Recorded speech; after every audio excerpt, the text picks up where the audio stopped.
এই পরিস্থিতিতে অভিষেক কেন রাস্তায় নামছেন না তা নিয়ে প্রশ্ন তুলেছেন দলের অনেক নেতারাই।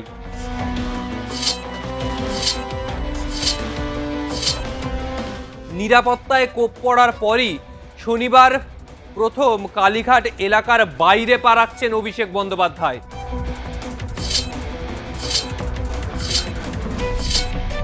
তৃণমূল 15 বছর শাসনকালে থাকার পরও মানুষের ক্ষোভ বিক্ষোভ বিভিন্ন নেতৃত্বের বিরুদ্ধে।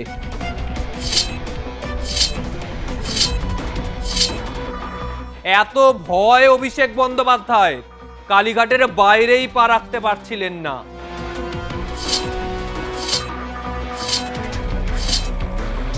বিধানসভা নির্বাচনে কার্যত ভরাডুবি তৃণমূলের, আর বিধানসভার নির্বাচনের পরই আবারও রাজনৈতিক কর্মসূচি শুরু করছেন অভিষেক বন্দ্যোপাধ্যায়। বিধানসভা ভোটে এই ভার প্রথম। তৃণমূল সূত্রে জানতে পারা যাচ্ছে, ভোট পরবর্তী হিংসা ঘটনায় আক্রান্ত দলীয় কর্মীদের সঙ্গে দেখা করতে যাবেন অভিষেক। শনিবার থেকেই তার এই কর্মসূচি শুরু। শনিবার অভিষেক যাবেন সোনারপুর দক্ষিণ ও বেলেঘাটা বিধানসভা কেন্দ্রে। সোনারপুর দক্ষিণে আক্রান্ত তৃণমূল কর্মী সঞ্জু কর্মকার এবং বেলেঘাটায় আরেকজন আক্রান্ত কর্মী বিশ্বজিৎ পট্টনায়কের সঙ্গে দেখা করবেন অভিষেক বন্দ্যোপাধ্যায়। বিধানসভা নির্বাচনে তৃণমূলের বিপর্যয়ের পর খুব বেশি প্রকাশ্যে দেখা যায়নি দলের সর্বভারতীয় সাধারণ সম্পাদককে।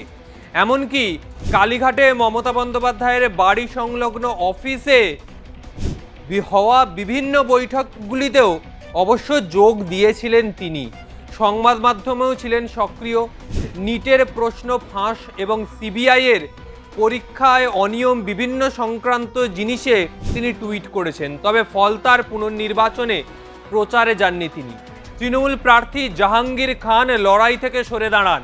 বিপুল ভোটে বিজেপির জয়ের পর প্রশ্ন ওঠে অভিষেকের ডায়মন্ড হারবার মডেল নিয়ে। অভিষেক মুখ খোলেননি। বিধানসভা ভোটে শোচনীয় পরাজয়ের পর তৃণমূল দৃশ্যতই ছত্রভঙ্গ। রাজ্যের বিভিন্ন প্রান্তে দলের কর্মীরা আক্রান্ত হচ্ছেন বলে অভিযোগ উঠেছে। এই পরিস্থিতিতে অভিষেক কেন রাস্তায় নামছেন না তা নিয়ে প্রশ্ন তুলেছেন দলের অনেক নেতারাই। যারা প্রকাশ্যেই অভিষেকের পথে না নামা নিয়ে প্রশ্ন তুলেছেন তাদের মধ্যে অন্যতম বেলেঘাটার তৃণমূল বিধায়ক কুণাল ঘোষ। ঘটনাচক্রে শনিবার ভোট পরবর্তী প্রথম কর্মসূচিতেই বেলেঘাটায় যাচ্ছেন অভিষেক বন্দ্যোপাধ্যায়। দলের হারের জন্য তৃণমূলের অনেক নেতা এবং জনপ্রতিনিধি সরাসরি অভিষেক বন্দ্যোপাধ্যায় এবং দলের পরামর্শদাতা সংস্থা আইপ্যাককে দায়ী করেছেন। কাকুলি ঘোষ দস্তিদার, শান্তনু সেন, একগুচ্ছ নেতারা তারা বেসুরো হচ্ছেন দীর্ঘদিন ধরে। এই তালিকায় এমন অনেকেই রয়েছেন যারা দলের অভ্যন্তরীণ সমীকরণে অভিষেক ঘনিষ্ঠ বলেই পরিচিত ছিলেন। এই বেসুরোদের উদ্দেশ্যে অভিষেক কোনো বার্তা দেন কিনা এখন নজর সেদিকেই। তাছাড়া ফলতার পুনর্নির্বাচনে তৃণমূলের চতুর্থ স্থানে নেমে আসা অভিষেকের ডায়মন্ড হারবার মডেল নিয়ে প্রশ্ন উঠছে। কেবল বিরোধী দলগুলি নয়, দলের মধ্যে থেকেও অনেকেই প্রকাশ্যে এই মডেলের কার্যকারিতা নিয়েও প্রশ্ন তুলছেন।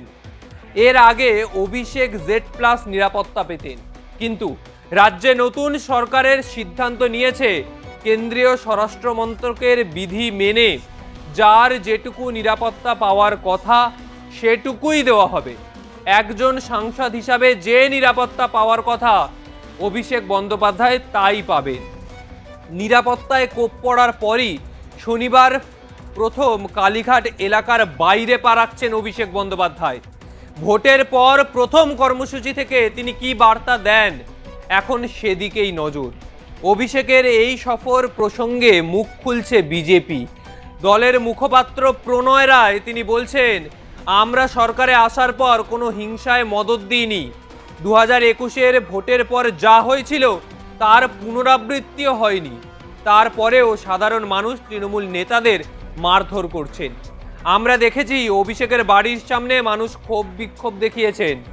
অভিষেকের এই সফরের কোনো অপ্রীতিকর ঘটনা ঘটলে তার দায় অভিষেককেই নিতে হবে, তার দায় অন্য কারুর নয়। কারণ তৃণমূলের একাধিক নেতৃত্বের ওপর সাধারণ মানুষের একটা ক্ষোভ আস্তে আস্তে জমতে জমতে তার বিস্ফোরণ দেখতে পাওয়া যাচ্ছে।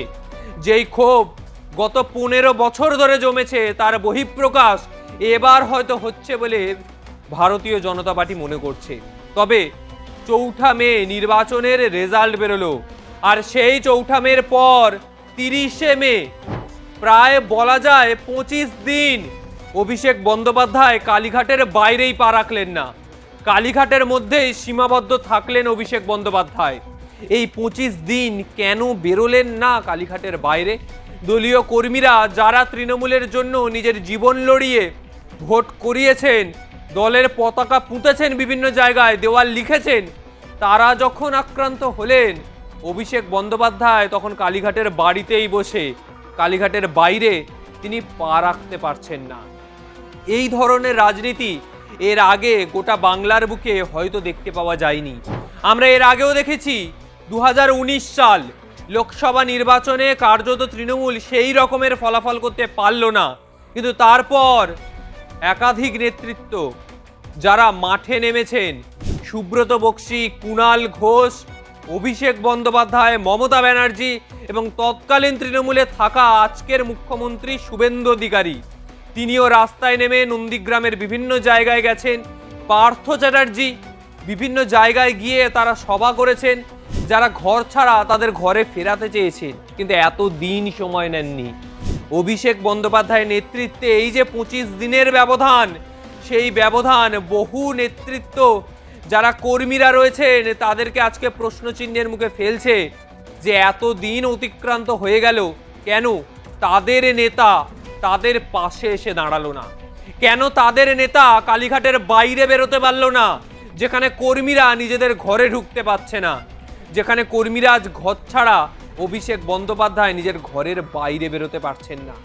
নিরাপত্তা ঠিকই সরে গেছে, নিরাপত্তা সরে যাওয়ারই কথা, কারণ একজন সাংসদ হিসাবে Z+ নিরাপত্তা পাওয়ার কথা নয়। আর সেটাই কার্যকর করলো শুভেন্দু অধিকারী। সেটা কার্যকর করার পর শুভেন্দু অধিকারী বলছেন যে সাংসদ যে নিরাপত্তাই পান তাই পাবেন, কেউ এক চুল বেশি নিরাপত্তা পাবে না। কিন্তু মমতা বন্দ্যোপাধ্যায়, তার নিরাপত্তায় যেন কোনো গাফিলতি না থাকে। তিনি রাজ্যের প্রাক্তন মুখ্যমন্ত্রী। ফলে একদিকে বাংলার রাজনীতি অন্য স্রোতে বইছে, বাংলার রাজনীতি এক অন্য রাজনীতি দেখছে আজকে। বাংলার মানুষ বুঝছে তৃণমূল 15 বছর শাসনকালে থাকার পরও মানুষের ক্ষোভ বিক্ষোভ বিভিন্ন নেতৃত্বের বিরুদ্ধে। ফলে অভিষেক বন্দ্যোপাধ্যায় যখন ময়দানে নামবেন, বিভিন্ন জায়গা থেকে যেরকম গো ব্যাক স্লোগান পাবেন, একেবারেই স্পষ্ট ঠিক সেরকমই কালো পতাকাও দেখতে হতে পারে। বিভিন্ন জায়গায় বিভিন্ন যে স্লোগান উঠছে অভিষেক বন্দ্যোপাধ্যায়কে ঘিরে, সেই স্লোগান যুদ্ধও দেখতে পাওয়া যাবে। অভিষেক বন্দ্যোপাধ্যায় 25 দিন পর কালীঘাটের বাইরে পা রাখছেন। এত ভয় অভিষেক বন্দ্যোপাধ্যায়, কালীঘাটের বাইরেই পা রাখতে পারছিলেন না। তবে এবার কি হবে অভিষেক বন্দ্যোপাধ্যায়ের? এখন নজর সেদিকেই। বিভিন্ন সময় বিভিন্ন আপডেট নিয়ে আসবো, তবে আজকের মতো বিদায় নিচ্ছি। ভিডিওটা ভালো লাগলে অবশ্যই লাইক কমেন্ট করুন, চ্যানেলটি সাবস্ক্রাইব করুন, আপনার মতামত জানান। আগামী সময় আর কোন কোন বিষয়ে ভিডিও দেখতে চান অবশ্যই জানান।